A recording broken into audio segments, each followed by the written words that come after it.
নিয়ামতপুর উপজেলার ঐতিহ্যবাহী ছাত্রাবাজার বণিক সমবায় সমিতির ত্রিবার্ষিক নির্বাচন সম্পন্ন হয়েছে। শনিবার ছাত্রা উচ্চ মাধ্যমিক বিদ্যালয় কেন্দ্রে কঠোর নিরাপত্তা ও শান্তিপূর্ণ পরিবেশে সকাল 10টা থেকে বিকেল 4টা পর্যন্ত ভোট গ্রহণ অনুষ্ঠিত হয়েছে। ছাত্রাবাজার বণিক সমবায় সমিতির 225 জন ভোটারের মধ্যে 217 জন ভোটাধিকার প্রয়োগ করে।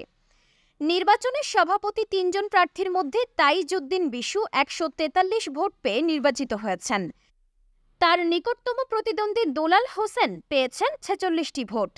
সহ সভাপতি পদে মোহাব্বত আলী 155 ভোট পেয়ে নির্বাচিত হয়েছেন। তার নিকটতম প্রতিদ্বন্দ্বী আলতাফ হোসেন পেয়েছেন 62টি ভোট। সম্পাদক পদে 2 জন প্রার্থীর মধ্যে রাসেল মণ্ডল রনি 176 ভোট পেয়ে নির্বাচিত হয়েছেন। তার নিকটতম প্রতিদ্বন্দ্বী শহীদুল ইসলাম মুকুল পেয়েছেন 37টি ভোট।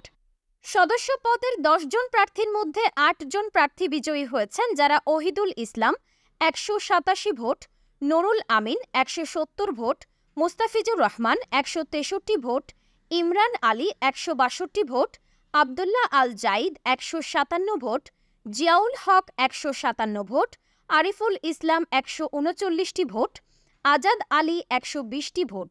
সদস্য পদে নাসির উদ্দিন 92 ভোট, মোবারক আলী মণ্ডল 104টি ভোট পেয়ে পরাজয় হয়েছেন।